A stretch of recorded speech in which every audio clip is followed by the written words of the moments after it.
Hey everybody, welcome back to A Brief on Grief. So happy holidays, Christmas tree, Happy New Year's, Merry Christmas. Um, this is the first video, I guess, of 2021. Yay, New Year. And to start the new year, well, first I wanted to kind of share a little bit about my epiphanies on grief and such as in the last couple weeks through the holidays.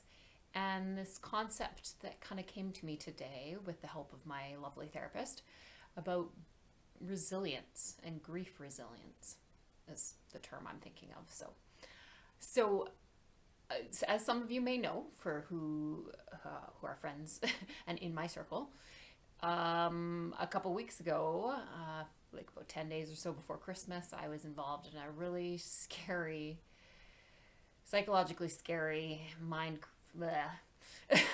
that's about is about how to describe it, money scam, where I lost quite a bit of money, and of course that being a big loss, so that of course involves grief, and just seeing the process of how I tried to stick to what I know about grief and bravely feeling it and tried to have faith that things will work out and all the things that I've practiced lately, and just seeing how it evolved. So in the first few days, like after it happened, of course, I was like in shock, right? And like the anger came out towards the scammers, towards me, the universe, because I had such an amazing year, and what, it's gonna end right now, like this.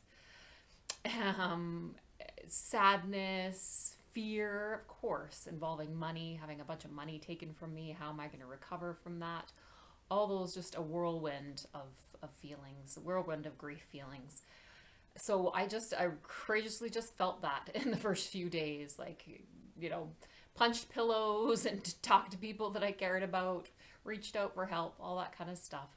And then it started shifting over a couple days, and I got a little bit inspired to bravely reach out to start a GoFundMe, and that was an amazing experience. It not only led, this is great because it not only led to amazing help coming in financially from friends, as well as just loving words and messages from friends, but interestingly enough, it also led to more grief.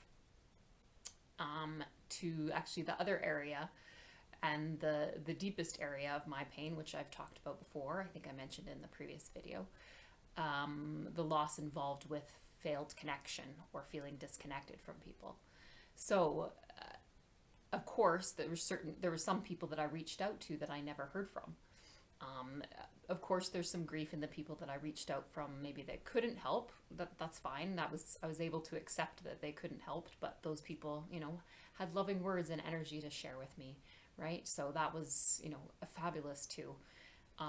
But the real grief was the people that I had reached out to that I would have expected to hear from, that I would have loved to have gotten, a little bit of energy and support from, but didn't hear a word from them. So there were certain people that I did kind of make the effort to reach out and just follow up with. And those people ended up following through and sharing, sharing their energy and their love in different ways. But there are certain people that I never heard a word from, and there was definitely grief in that for me. That triggers my biggest wound of disconnection or not feeling important, not feeling heard. So on top of the scam came that, and then I realized there was a lot of other stuff going on too, grieving with the holidays. There was also an interview, a guest that I was hoping to have on an episode here of Brief on Grief, who I talked to kind of a couple days before the scam, and I didn't end up hearing from him, and that was something I was really excited about. So again, that's a loss of expectation.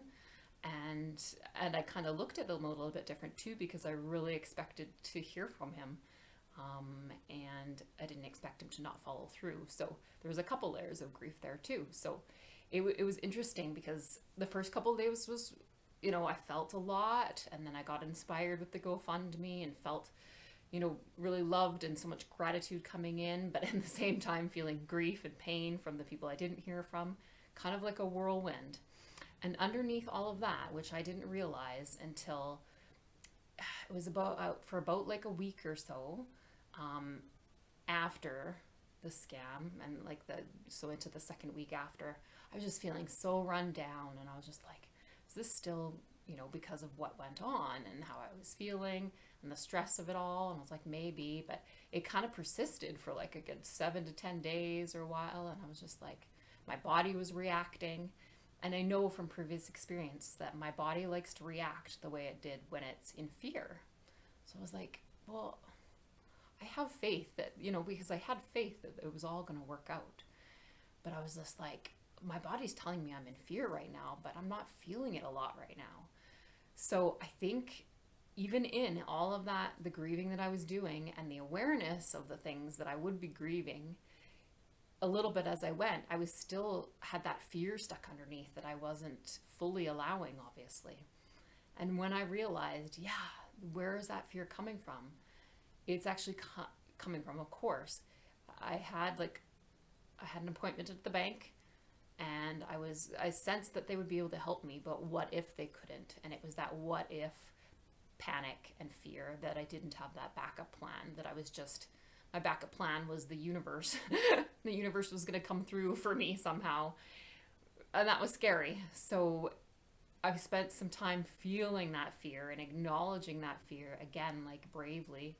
Its fear is grief, right? So sitting in that and then seeing like it shift again, because it always does, like acknowledging what it is, loving yourself through it, everything just starts to shift. So it was shifting a bit, and then I had my bank appointment. It went fabulous.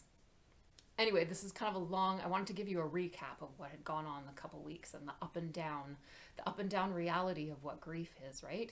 You may grieve for a little while on something, but there could be a whole other loss that comes in later that adds to it and challenges you again. And you could be aware of some of the grief that you're feeling, but unaware of some of the stuff that's hidden deep underneath that you think that your faith replaces it, right? But one of the biggest lessons I think I learned through this is, and not right away, because I was judging myself at first. I was thinking, how, if I have faith that it's going to work out, like truly know that it's going to work out somehow, how can I be so scared? So then I was like, well, how much faith do I have? And I started judging my faith. I got through that. I reached out to somebody and I got a couple messages, and I was like, okay, no, both of these can exist. They both can exist. The same way that you can have fear, but you can also have faith that things will work out. And this was what is neat with the letters, fear and faith, 2 F words. And at the same time, I realized that grief and gratitude also can exist. And that was the other part. I was so grateful for the people that came out and helped with money and loving words, but I was still grieving the people that I didn't hear from, and that all of that existed, and that one doesn't cancel out the other, and that I shouldn't judge myself for feeling the grief of the people that I didn't hear from just because I had all of these people that did help me. It doesn't cancel it out. And I've spent a lot of my life believing that I had to cancel that out, being like, well, be grateful for what I have and don't sulk and be upset about this, right? We're told that from our culture, right? Be thankful for what you have, but they don't realize that being thankful shouldn't mask the rest of the stuff. You should be able to feel it all. This leads to my concept of resilience that I mentioned at the beginning. I see grief resilience. So I don't know about you guys, but when I was growing up, I thought resilience, if I thought of a strong, resilient person, I thought of a person that took charge in life, would go and get what they needed. If they stumbled, they would be back on their feet really fast. Somebody that didn't, feel a lot of pain and grief for very long, right? And that's kind of the image I had, which makes sense because that matches what we've been told with those grief myths about don't be too sad for too long. Oh, go distract yourself. Go find something to distract yourself. It'll make you feel better. oh, time, don't worry, as time passes, it will get better. All those little like messages that tell us to kind of get over our pain quickly and move on, right? But what I realized just today, as my therapist had mentioned the idea of resilience, I was like, yes, grief resilience is not about not feeling grief. It's not about trying to push away your grief when you feel it as quickly as you can and heal it. It's about courageously feeling it all without a timeline, without judgments, either internal judgments on yourself of when you should be over it or how it should be, external judgments and opinions and thoughts from other people about when they think you should be feeling better or how you should move through it. And then loving yourself the entire way through it. So grief resilience is the courage to feel it all with no timeline and no judgment, and to love yourself through every step of the way, even when it's really, really hard. And I don't have it perfect. I won't ever have it perfect. This is an ongoing life journey.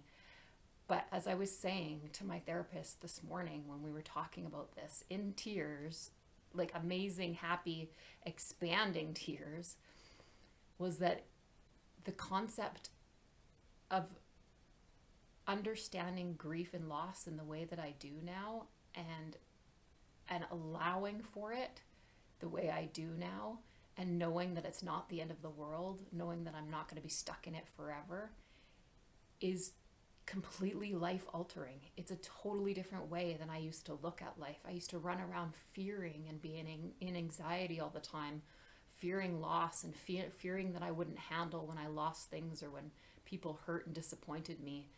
And now I have this internal faith and external faith on this universe, because it's always helping me. It's helping remind me too that I can do loss and I can do grief, and it's not the end, and I will survive it if I just keep courageously stepping one foot in front of the other through it all, and not trying to push it away, and just being with it all and feeling it all. And I always come out the other side with newfound clarity and hope and faith and confidence in myself, right? The confidence that I can keep doing this every time I come out of a time where I'm grieving a lot, however it is, whether it's a day, an hour, a week. Every time I come out of that, it gives me that added confidence that I can do that every time, no matter what. And that is, that's life-changing for me. So that's my blurb on grief resilience. Thanks, everybody. I'll see you next time. Bye.